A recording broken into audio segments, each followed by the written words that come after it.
Qual é a consequência de não captar pacientes que valorizem seu trabalho?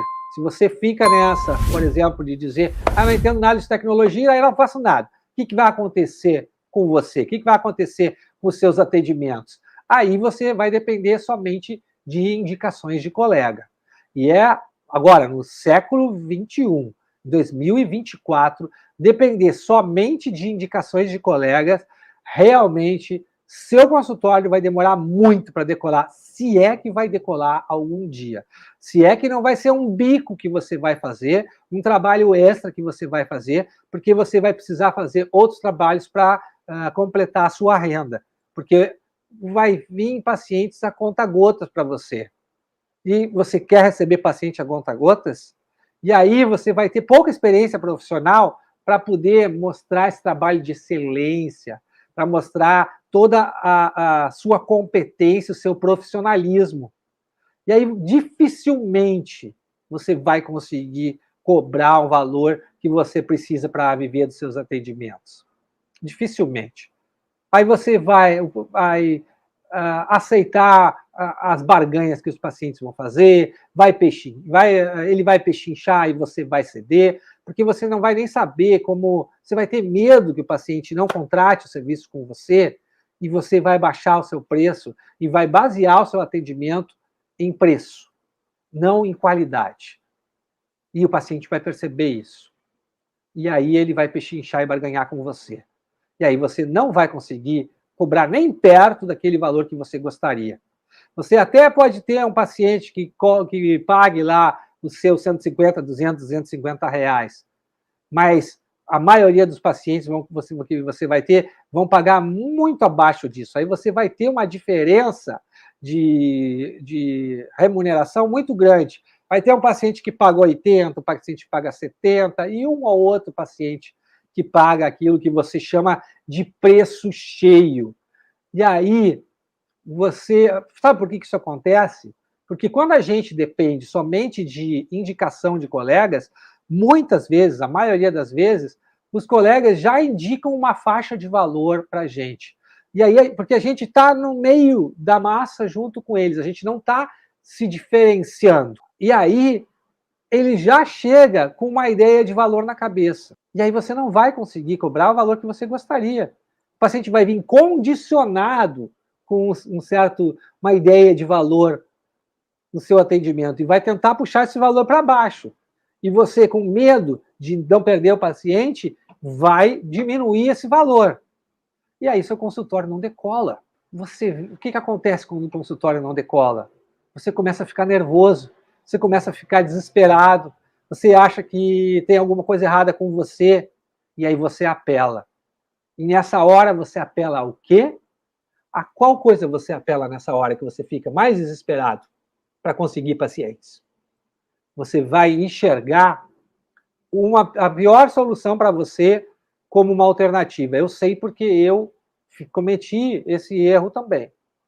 Você vai enxergar os convênios como uma alternativa para você. E aí os pacientes vão procurar você por preço, não pelo valor do seu trabalho. E dificilmente, quando você sair do convênio, você vai conseguir levar os pacientes com você. Principalmente se você quiser aumentar o valor da sessão.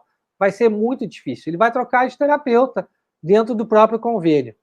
Mesmo quando seu trabalho for qualificado. Muitas vezes isso acontece. Seu trabalho é qualificado e você não consegue aumentar o valor do seu atendimento. Eu sei disso porque eu passei por isso.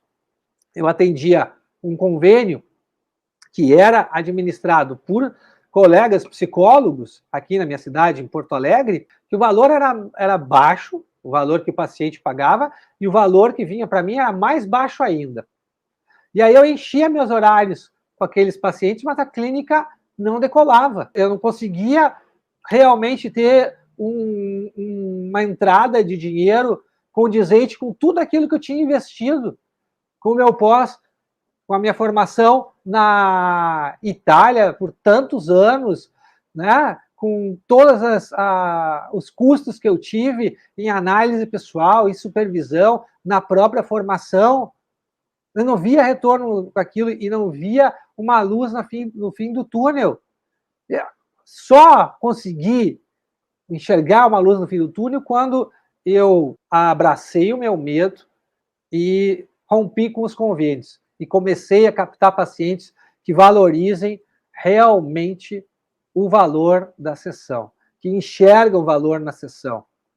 Mas para isso, a gente tem que, não basta só captar paciente, a gente tem que entregar um trabalho condizente com o que a gente está querendo cobrar para o paciente ficar com a gente, senão a gente não fideliza, senão os pacientes não ficam com a gente, não. Não o paciente vai procurar preço mesmo. Se ele não enxerga qualidade no nosso trabalho, ele vai procurar o colega mais barato. E sempre tem alguém mais barato. Tem sempre alguém que está matando o cachorro a grito, que está desesperado, cobrando um preço mais barato do que você. Isso é comum. Aí você pode dizer para mim, como era para mim também na época, mas eu estou começando, no caso eu estava começando no Brasil, eu estava voltando da Itália, eu estou nos convênios para pegar prática, depois eu passo para o particular. Isso é uma mentira que você conta para você mesmo, isso é conversa para boi dormir, isso não é uma verdade. Você está se auto-enganando dessa maneira, porque o tempo vai passar e você vai continuar acomodado nessa situação, porque essa situação é cômoda, porque você não tem que fazer esforço para captar paciente. Você não precisa fazer o que precisa ser feito, você terceirizou isso para alguém e paga um preço bastante alto por causa disso. Por causa dessa terceirização, porque você não faz aquilo que você precisa ser feito, você não consegue captar os pacientes que valorizem seu trabalho. Então você tem que mudar essa mentalidade, assumir a sua responsabilidade, tanto na captação, como na fidelização, como depois também na condução eficaz no tratamento dos pacientes, no diagnóstico, no manejo clínico específico, especializado para cada tipo de quadro clínico, na ferramenta da interpretação dos sonhos para trabalhar em profundidade com seus pacientes. Isso é responsabilidade sua. Ninguém vai fazer isso para você. Ninguém vai resolver esse problema para você, não.